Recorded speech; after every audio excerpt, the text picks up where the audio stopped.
हैं। YouTube channel आपके अपने हेल्थ में आपका स्वागत है। दोस्तों, आज हम वात पर चर्चा करेंगे। जब शरीर में वात बढ़ जाता है तो मैं इसके लक्षणों सहित आयुर्वेदिक उपचार और कुछ हेल्दी टिप्स बताऊंगा, जिनको अपनाकर आप वात को ठीक कर सकते हैं। तो फ्रेंड्स, शरीर में वात, पित्त और कफ जब ये साम्य अवस्था में होते हैं तो हमारा शरीर भी स्वस्थ रहता है। जब वात, पित्त और कफ इनका संतुलन बिगड़ता है तो हमारे शरीर में भी बीमारियां आनी शुरू हो जाती है। तो चलिए स्वास्थ्य संबंधी वीडियो को बिना देर के आगे बढ़ाते हुए चर्चा करते हैं और जानते हैं वात रोग कब होता है। अक्सर वात रोग पहले 55 और 60 की उम्र के बाद ही देखने को मिलता था, लेकिन आज हमारी दिनचर्या, जीवन शैली बदल जाने के कारण आज वात रोग छोटी छोटी उम्र के बच्चों को भी देखने को मिलता है। 55-60 की उम्र आते आते तो इंसान ये सोचता है कि मैं अपना जीवन कैसे निर्वहन करूं और आगे मेरी दिनचर्या सुचारू रूप से कैसे चल सकती है। तो इसी संदर्भ में आज जानते हैं वात रोग के लक्षण। वात रोग के लक्षणों में सबसे पहले देखा जाए तो होठों पर पपड़ी आना, एड़ियाँ फटना, बाल रूखे होना, बाल कमज़ोर होना, बालों का रंग हल्का होना, और जब वात प्रकोपित होता है तो वह बाल हमारे गिरने लगते हैं और सालों साल गिरते रहते हैं। हड्डियों के जोड़ों में कट कट की आवाज़ सुनाई देती है, जोड़ों में दर्द होने लगता है, जोड़ों में स्वेलिंग आ जाती है, सूजन आ जाती है और सर्वाइकल जैसी समस्या हो जाती है। ये सब वात रोग के लक्षण हैं। वात रोग बढ़ने के कारण ये समस्याएं देखने को मिलती हैं। जब वात अत्यधिक कुपित हो जाता है तो इंसान को भूख कम लगती है, या भूख कभी कभी लगती नहीं है, या कभी कभी प्रॉपर तरीके से भूख लगती भी है, जिसके कारण जठराग्नि पर असर पड़ता है। जठराग्नि पर असर पड़ने के कारण कब्ज हो जाती है, पेट खुलकर साफ नहीं होता है। 2 दिन में, कभी 3 दिन में, कभी 1 दिन के छोड़कर 1 दिन के बाद पेट साफ होता है। और ये सब हमारी समान और अपान वायु विकृत होने के कारण है। आयुर्वेद में वायु को वात बताया गया है। वायु 5 प्रकार की होती है। आयुर्वेद में वायु के 5 प्रकार बताए गए हैं: प्राणवायु, व्यान वायु, समान वायु, अपान वायु और उदान वायु। ये अपान वायु और उदान वायु विकृत होने के कारण रोगी को कब्ज हो जाती है और पेट खोलकर साफ नहीं होता है। समान वायु और अपान वायु विकृत होने के कारण पेट में अत्यधिक मात्रा में गैस बनने लगती है, पेट फूला फूला रहता है, ब्लोटिंग की समस्या होती है। ये सब वात के कुपित होने के कारण देखने को मिलता है। तो इसी संदर्भ में आपको आयुर्वेदिक इलाज बता रहा हूँ। जब वायु प्रकोपित होती है तो इसमें शरीर में रूखापन आता है, चिकनाई कम होती है। तो इसके लिए सबसे पहले आप 10 से 15 ग्राम शुद्ध तिल का तेल लीजिए। सुबह खाली पेट तेल को पीना है। उसके बाद 1 गिलास गर्म पानी ऊपर से पिए। कुछ लोग ऐसे भी होते हैं, कहते हैं कि हमें तिल का तेल पीने में दिक्कत होती है, नहीं पी सकते। तो उन लोगों को मेरी सलाह है कि 2 चम्मच तिल लेकर उसको तवे पर हल्का सा सेक लें।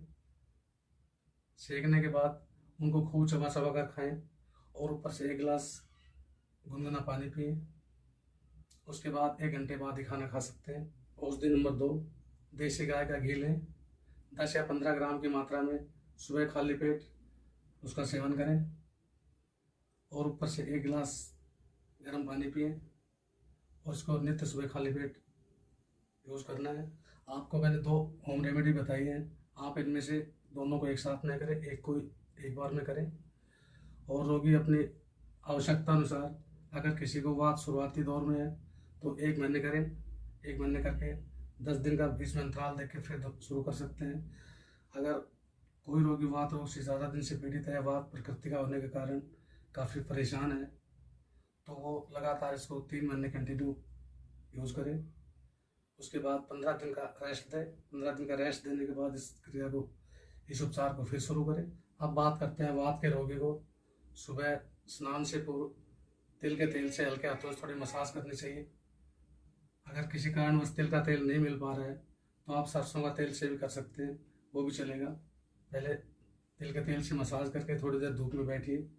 15-20 मिनट धूप में बैठने के बाद फिर गर्म जल से स्नान करिए।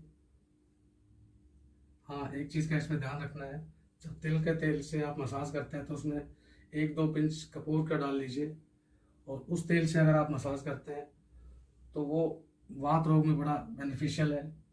इससे आपका खून का सर्कुलेशन ठीक रूप से सुचारू रूप से काम करेगा। इस क्रिया को आप करते हैं तो आपके शरीर को चिकनाई मिलेगी और रूखापन दूर होगा। रूखापन दूर होगा तो वात स्वतः धीरे धीरे खत्म होना शुरू हो जाएगा। आपके जोड़ों में आवाज़ आनी बंद हो जाएगी, जोड़ों में सूजन थी वो खत्म हो जाएगी, बालों का झड़ना कम हो जाएगा, बाल चमकदार होंगे। अगर आप इस क्रिया को लगातार करते हैं तो आपका वात साम्य अवस्था में आने लगेगा, बालों का रूखापन कम होगा, शरीर का रूखापन खत्म हो जाएगा, आपके जोड़ों में जो कट कट की आवाज़ आती थी वो आनी बंद हो जाएगी, जोड़ों की स्वेलिंग खत्म हो जाएगी, आपके नर्व में सर्वाइकल में आराम मिलेगा। जो बाल आपके पतले हो रहे थे, कमज़ोर हो रहे थे, वो चमकदार होंगे, घने होंगे और काले होंगे और हमेशा के लिए झड़ने बंद हो जाएंगे। आयुर्वेद में बताई गई बातों के अनुसार अगर आप नहाने से पहले तिल के तेल से मसाज करते हैं या सरसों के तेल के मसाज करते हैं और थोड़ी देर धूप में बैठने के बाद गर्म जल से स्नान करते हैं तो निश्चित रूप से आपका वात साम्य अवस्था में धीरे धीरे करके आ जाएगा और आपको अपने शरीर में एक अभूतपूर्व परिवर्तन देखने को मिलेगा। आजकल भाग दौड़ भरी ज़िंदगी में कुछ लोगों में देखता हूँ समय का अभाव है, तो वो लोग रोज़ाना नहीं कर पा रहे हैं, तो कम से कम ये सुनिश्चित करें कि कम से कम 3 बार, 2 बार, 3 बार तो सप्ताह में ज़रूर करें। तो अब बात करते हैं वात से पीड़ित रोगी के लिए या वात प्रकृति के रोगी के लिए। वात वाले जो भी मरीज हैं वो इस बात का ध्यान रखें कि रूखा सूखा भोजन बिल्कुल भी नहीं करें। जब भी भोजन करें चिकनाई युक्त भोजन करें। इसके लिए आप सुबह सब्जी या दाल में 1 या 2 चम्मच अपनी सामर्थ्यता के अनुसार, अपने शरीर की कैपेसिटी के अनुसार सब्जी में देसी गाय का घी डाल कर खाएं। इससे आपके शरीर का सूखापन, रूखापन खत्म होगा और शरीर में चिकनाई बढ़ेगी। जब चिकनाई स्नेह शरीर को मिलेगा तो आपका वात दोष गारंटी के साथ धीरे धीरे होकर खत्म हो जाएगा। हाँ, इस बात की बिल्कुल भी चिंता ना करें, अगर हम रोज़ाना घी खाएंगे तो मोटे हो जाएंगे, ऐसा बिल्कुल भी नहीं है, ये बात मिथ्या है। देसी गाय के घी से या दूध से कभी मोटापा नहीं बढ़ता, बल्कि वो आपके वात के लिए बहुत अचूक दवा है और एक बहुत अच्छी औषधियों में से एक अच्छी दवा है। इसलिए वात के रोगी को हमेशा चाहिए कि वो सुबह का खाना देसी गाय के घी के साथ खाए।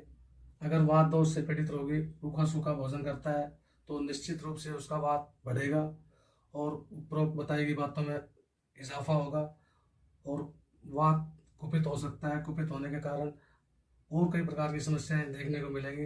इसलिए हमेशा ध्यान रखें, वात के रोगी को हमेशा चिकनाई युक्त, और चिकनाई में भी देसी गाय का घी का सेवन करें।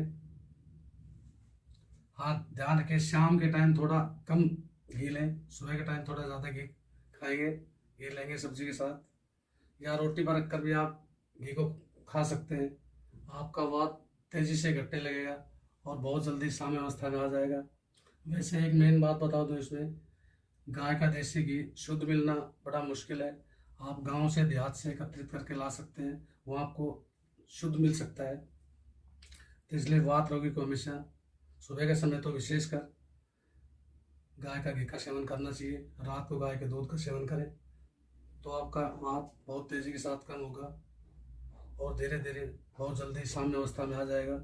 ध्यान रखें, सब्जी बनाते समय देसी घी का प्रयोग न करें, क्योंकि सब्जी बनाते समय देसी घी एसिडिक हो जाता है और वो फ़ायदा करने के बजाय नुकसान पहुंचा सकता है। हाँ, अगर हो सके तो गाय का मक्खन आपको मिल जाता है तो गाय का मक्खन सुबह खाइए। देसी घी के बजाय गाय का मक्खन जो है वो और भी सर्वश्रेष्ठ कैटेगरी में आता है और वो बहुत जल्दी आपको फ़ायदा करेगा।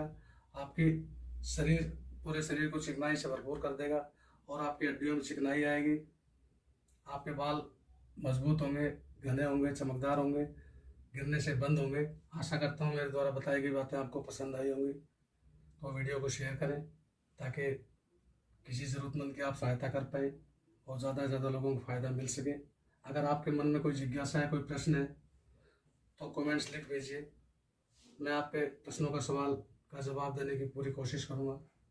और अगर चैनल पर नए हैं तो चैनल को सब्सक्राइब करना ना भूलें ताकि आने वाली स्वास्थ्य संबंधी हर वीडियो समय से पहले आपको मिल सके। तब तक स्वस्थ रहें, मस्त रहें। Take care, bye bye.